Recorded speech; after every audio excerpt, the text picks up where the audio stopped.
Hello, everybody. It's been a hot minute. A lot has changed. Welcome to the show. If this is your first time, my name is Vanessa, aka Venestradiol, and yes, I know it should be Venestradiol, but I don't care. It's Venestradiol. I am an autistic ADHD photographer, now living in the South Sound of Washington. Part of the reason it's been so long since I have recorded an episode of this is because, well, I just haven't had the spell slots to do it. That's a new term I heard for us D&D folks. Instead of having the spoons, I haven't had the spell slots. So last time I recorded, I was back in Ohio. I have made the move. I now live in Tumwater, Washington, and absolutely fucking love it. This place is paradise for me. It's essentially, I mean, Washington is one of the best states for trans people to live, and the Olympia area is kind of the best area of Washington to do it. So, if I'm going to be writing out this completely fucked up administration that we have, um, then here's the place for me to do it. So, I'm close to the border. If I need to bug out, I have all my documents online. But yeah, moving here was not easy. I started job hunting as soon as I found out the election results. So that was in November. And I didn't get a job offer until late February. So I am now working. I work about 30 minutes away from where I live here in Tumwater. I work out in a smaller town and wonderful job. I have an amazing boss who um, gay guy that kind of matches my chaotic energy, and I feel very bad for him because he has to deal with me every day. So, yeah, Billy, if you're listening to this, I love you. um, if you're trans, Washington is the place to be. Downside is it is very expensive. Back in Ohio, I was renting an entire house. It was about 850 square feet, 2 bedroom, 1 bathroom for $800. Granted, that was I was renting it from a friend of mine, but still, here I have this glorious. You can just see my bedroom area of it. My dog kind of sleeping in the background there. Gabby, there. She says hi. And it's with my carport. It's $1,405 for. I mean, it's not big. We are talking like this is my kitchen, and there's a bathroom and a closet, and that is about it. So, for those that are listening to this on the podcast, you have no idea what I just did, but I just picked up the camera and kind of like spun it around in here. So, I probably should spin it the other way too, so you can see all the wonderful things here, which is pretty much nothing. But for just a single girl and her dog, it's it's all I need for now. So until I can start making some more money, I am trying to establish myself as a photographer here. I have noticed for real estate photography, which is kind of what I specialize in, I can charge a little bit more than I could in Ohio. For portrait photography, there's so many photographers in this area because it's a pretty artsy area, especially Olympia. I can't charge that much, so I'm trying to establish myself as a photographer. I've had one gig so far and made an amazing friend out of that client. Hi, Hannah, if you hear this. And yeah, it's just living the dream here as best I can. Moving was not easy. I pretty much had to just sell or just leave behind everything I owned. I drive a little Fiat convertible. And it was just me and my dog crammed into that thing along with everything I could fit in it. So I put the top down and loaded it from the top down with boxes and things in that. And I'm pretty impressed with what I was able to get into it. So, but yeah, when I got here, I bought a desk and a bed and what I have now. So, had to leave my girlfriend behind. We are still together in kind of a polyish relationship, though really I'm kind of looking more for monogamy now that I'm here. That's a whole other story. And of course, my son is still behind in Ohio, which is super depressing for me. But the reason I moved here was partially for him, in that I would rather he have two living parents than one parent that gets unalived by one reason or another by staying in Ohio, between the ongoing transgenocide and just the danger. I mean, every time I left the house was a risk for me there. Here, I just blend in. I go to the grocery store and nobody really notices because there's trans people everywhere here. And just being a sanctuary area for the queer community is very nice. I've been putting myself out there as much as I can to try to make friends. I started a D&D campaign as the DM, and meeting on Thursday nights. And I had my first full table last week, and I have another one coming next week, which is amazing. So that's kind of my chaotic, neurodivergent, queer evening, where everyone at the table is pretty much as batshit crazy as I am. So it's a lot of fun. Made a new close friend here named Liz. They are half my age, and we make fun of each other a lot for our generational gap, but she's proven to be just a wonderful person to have around here. And unexpected friendships are kind of the way that you do it. So yeah, moving here, not easy. I crowdfunded for all of those that donated. I can't thank you enough. I was hoping I would have enough left over to pay it forward, but I didn't. Honestly, I'm in some pretty tough financial straps right now. So I'm really hoping to get some photography work in order to make ends meet. And I'm making enough at my job, but just enough. Not really enough to be able to afford much food, but at least I'm here. And that's the most important part. I can kind of go from there. So, but yeah, here I am in Washington. If you have the means to get to a blue safe state, do it if you can. Crowdfund, advertise that crowdfund as much as you can. Use your network. I mean, the generosity of complete strangers. You know, I've had people donate hundreds of dollars, like individual people donate hundreds of dollars in order to help me get out here. So it's really touching, and it's sad that we are in a position that we have to do that, but it's the world we live in. So best thing we can do is just kind of hunker down and survive. So, and my things are going all over on my desk.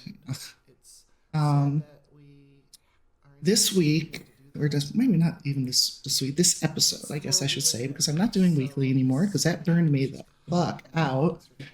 I want to talk about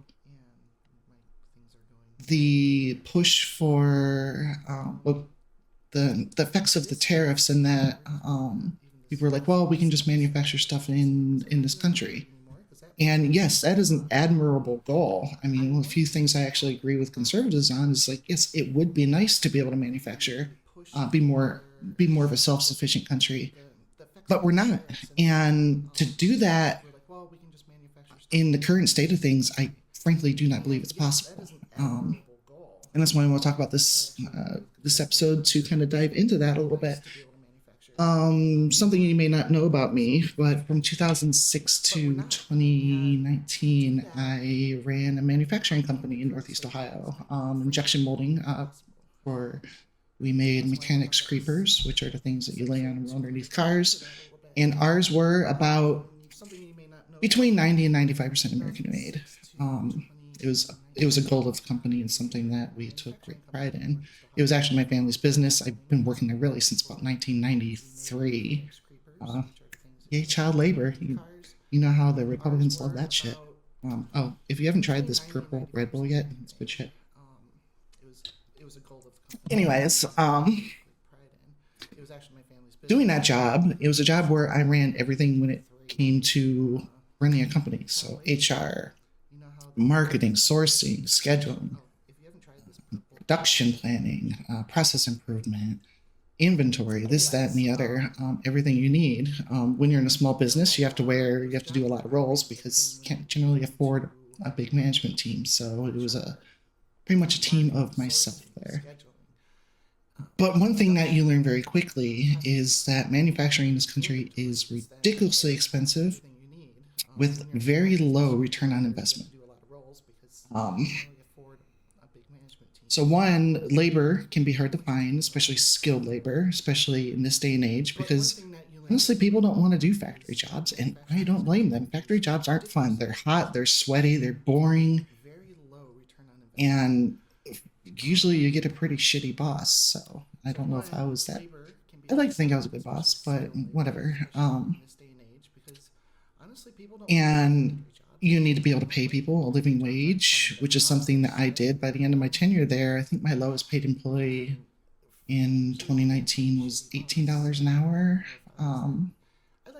Or in Ohio, usually a factory job would be paying like $11 an hour. So, but that was something my employees actually taught me and convinced me to do was to bump pay because I was always trying to work on the owner of the company's rules. The owner was my father, but I was able to kind of boss him around a little bit. So I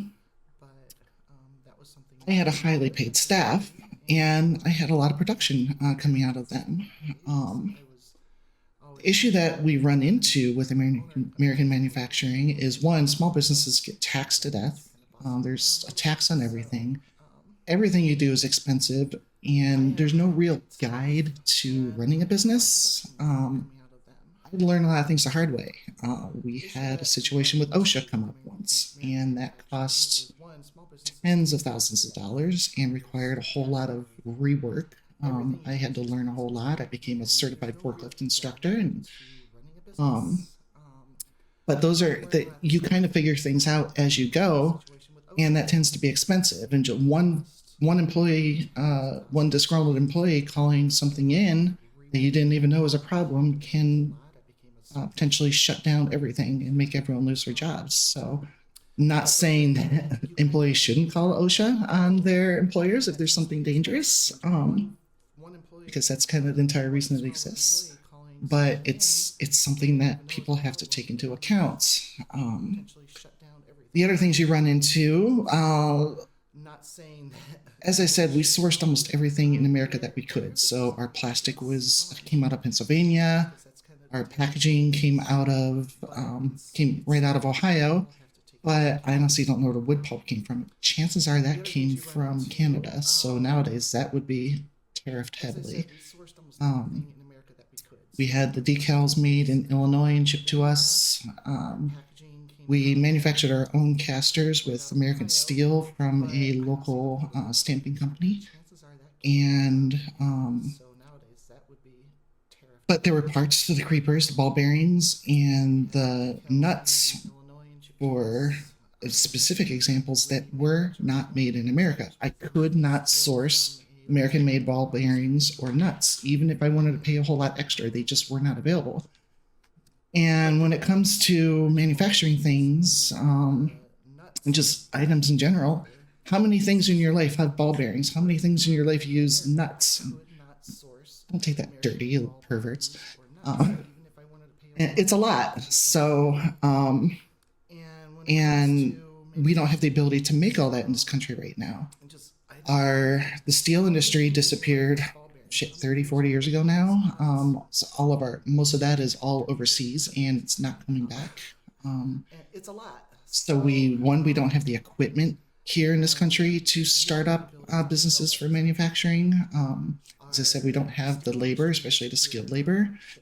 A lot of these things, it's not just something, you can't just go to like engineering school and then walk into a machine shop and be able to run everything.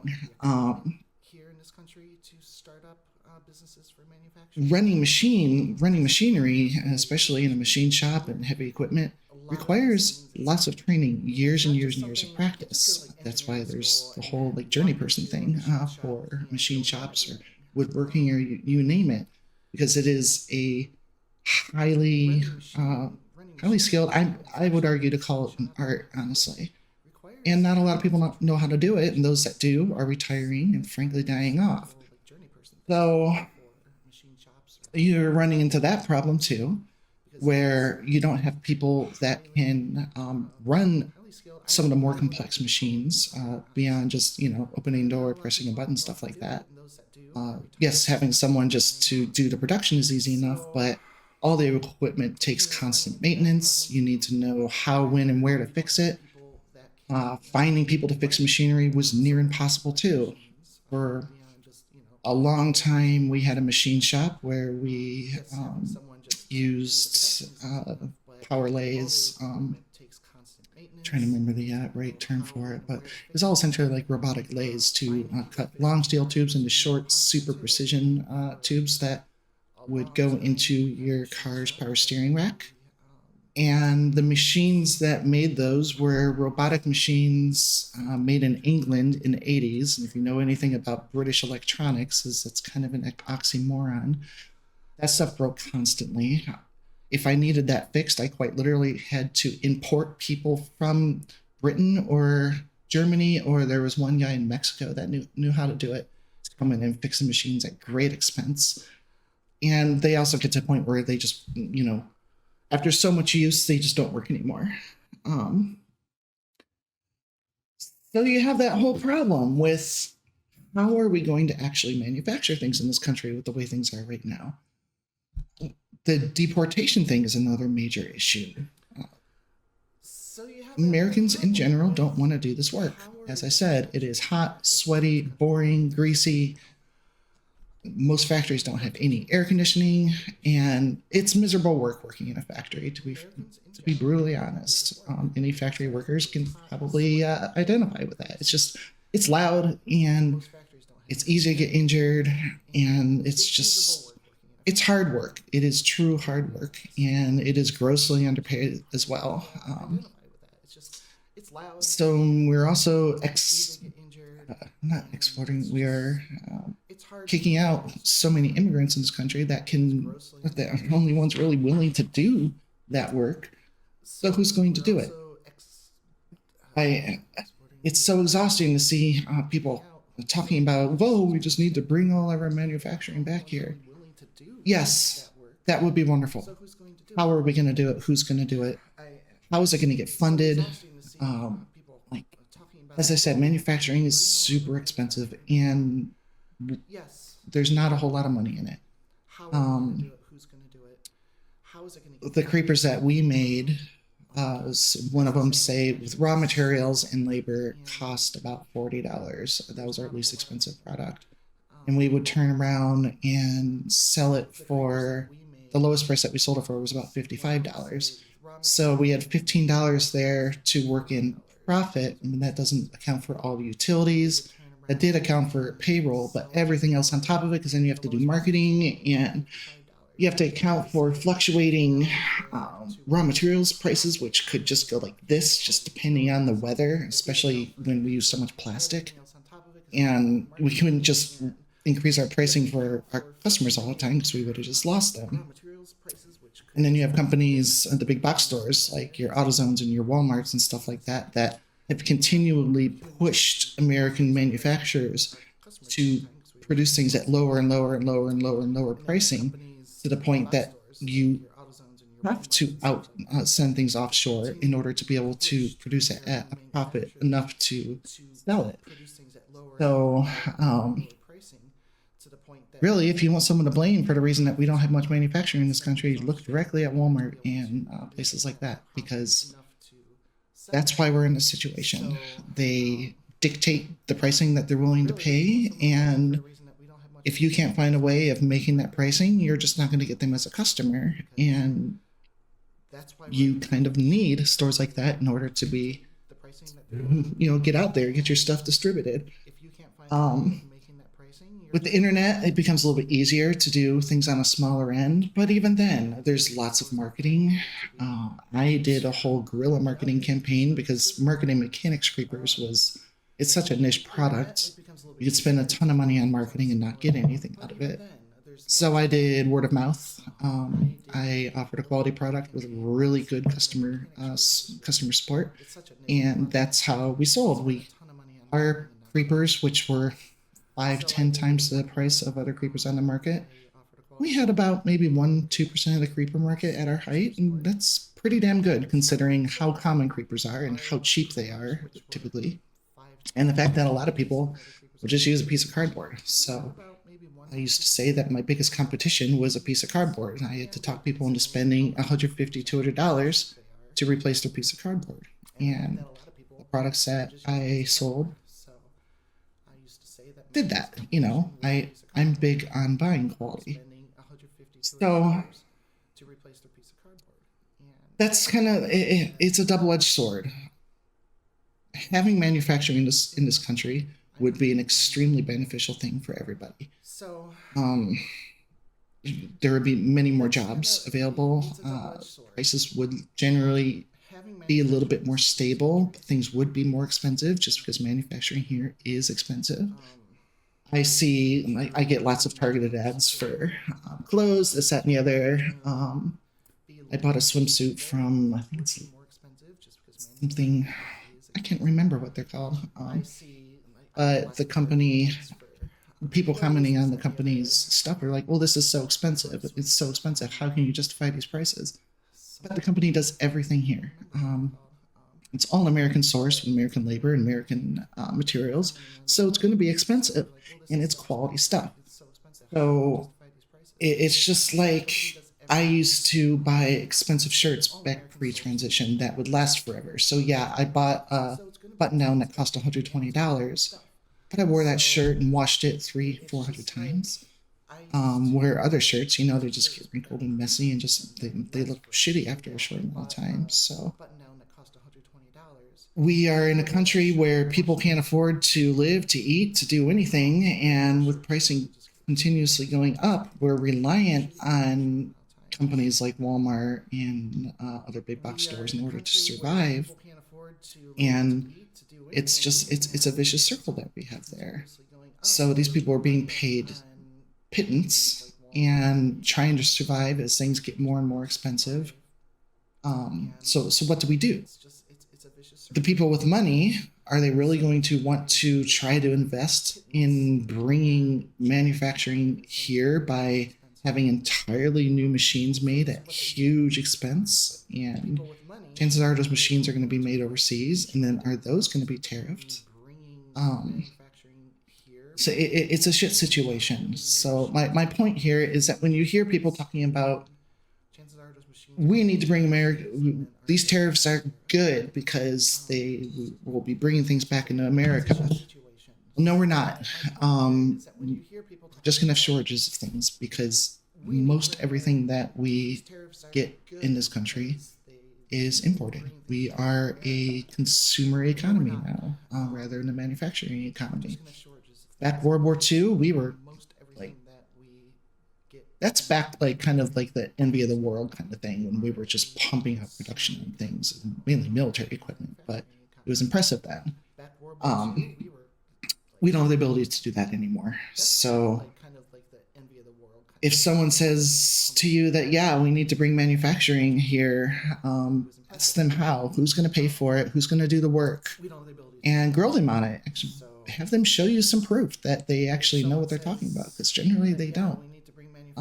Most politicians don't know how manufacturing in this country works. Donald Trump certainly doesn't. All that boy knows how to do is to bankrupt companies, and it's primarily real estate. He has all of his stuff manufactured in China, including his fucking hats. So I just realized I talked really fast throughout all this. It's probably a little bit of this that's doing that, and the whole autistic thing, info dumping. Kind of my chance to info dump on all of you. I know this episode is pretty different from what you're used to hearing out of me, but I think it's kind of important for people to know that things aren't as simple as they seem. Whatever you buy in this country has raw materials that go into it. So, like for our creepers, I created an inventory system to track all of everything that went into it, from the individual plastic, which was just tiny little pellets. I tracked that by the pound, to the nuts, the bolts, the boxes, and all those things come from different places. And I did the legwork to try to make sure that all of the stuff I had came from American-made sources. I actually asked my suppliers for proof of that. Um, but not a lot of people can afford to do that, and not a lot of products can actually be done with. So one thing that we are still strong in manufacturing wise in this country is plastics. So we do a lot of plastics. But where's oil coming from for that? And as I said, for the boxes, where's the wood pulp coming from? I now live in Washington, and there is a big paper industry here, but still a very large portion of our paper comes from Canada because there's just more trees there, and higher quality trees is the other thing. Sure, you can chop down a tree, but that tree might not be the right quality for building with or for whatever purpose that you need to use it for. So you run into all kinds of issues. There's a whole lot more to it than just let's bring manufacturing back to this country. It To do that would take a huge concerted effort, a huge amount of money, and there would have to be extremely potent incentives for companies to do that. As of right now, those incentives don't exist. It's expensive to manufacture. You don't get much return on your investment. You have to deal with huge safety concerns, so you need to make sure that your plants are safe and that no one can get hurt as reasonably as possible. You have to find the labor to do it. And as I said, there's not a lot of the skilled labor out there that knows how to do the maintenance and the building of things. That's another thing. Tooling, everything that's made here also requires some sort of tooling to get set up as well. So you need people that know how to make that. In the case of our creepers that we made, injection molding, we had massive injection mold dies that had to be created in order to even make the parts. So you have to find someone that can make those. And how many of those companies still exist anymore? And how many people at those companies know how to do it? How many people can those companies hire to do it? There are so many steps to actually making things that it's mind-boggling to even try to wrap your mind around all of it. So that's the question you ask people when you see that, when they're like, that's expensive. Okay, well, show me how it would be cheaper. And the only cheap way to do things is to import cheap goods. And now we can't do that with these absolutely massive tariffs. It's sad, it's scary, and we're going to find ourselves shortly in an increasingly bad financial situation because of it. I honestly don't know what it would take to have a solid manufacturing core in this country again. As I said, we need the skilled labor, so people would have to be able to be trained to do it. So there'd have to be schools in order to do it. Those schools need to be affordable enough that people can afford to go to them and not be shackled with that for the rest of their lives. You also have to find people that could teach people how to do things. And as I said, the numbers of those people are dwindling. How many people in their 70s and 80s are going to want to come out of retirement to teach people how to do machining work, do injection molding work, do tool making? There's a lot more to it, is what I'm just trying to say out of all this. So that popped in my head this morning, and I'm like, I should make a podcast episode out of that. And so here we are. Yeah, I don't really know what else to say on that. I just kind of info dumped everything that popped into my head, and I'm sure I'll think more things later. But if you want to see American manufacturing, which we all should want to see that, the very fact that we are a service economy is kind of scary. We are all a few days away. If the power goes out, we're all just a few days away from absolute chaos. And we're talking food shortages, this, that, and the other. So I would like to see, rather than just the Republican Party saying, well, we can do this and now we'll be making things here. It's not happening. So I would like to see politicians push to create incentives for people to manufacture here. and have that manufacturing back it up with proof of where raw materials are coming from. But it's to do that will be slow. This isn't something that can be done in a few weeks, few months, few years. It'll take decades to bring manufacturing back to this country, between all of the training and having all the equipment made. The cost involved in it is just absolutely astronomical. And the wealthy in this country don't want to spend money on that kind of stuff. They want to make more money for themselves. And they do that by just manipulating money to make more money. Money made in manufacturing is solid, like that's actual funds. You're spending money for actual materials to produce actual goods to be shipped to actual people who buy it with actual money. And the slightest fluctuation of pricing can make or break companies. I keep seeing, I see posts from like Republican small business owners. They're like, I can't afford to bring anything in anymore, but they still support the fucking tariffs. I just don't get it. You are shooting yourselves in the foot. You are destroying your own livelihood for this cult worship over this pure stupidity. I don't know. I don't know what the solution is, but just people saying over and over again that, well, we just need to do this, it's not helpful. There needs to be a concerted plan to do it. And it's going to take the consultation of people like me in order to do that. Many, many, many people like me, people that have experience in how things actually work, how things are made, the prices of things, the logistics of all of that. And there aren't a whole lot of people like that. And that's scary. Now, if you go overseas, China, lots of people don't know how to do that because that's where all of our equipment went. And there's a whole lot of specializations there. The sheer amount of products that can be produced overseas in places like China and Taiwan and Philippines is mind-boggling and impressive. And they know what they're doing by taking all of our equipment. You go to Cleveland with the steel mills, and there's steel mills in Cleveland that have been turned into fucking Walmarts, ironically.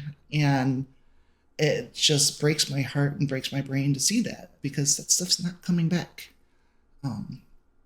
So there's my soapbox. Yeah, I hope people are doing well. Shorter episode today, but I wanted to just kind of air that.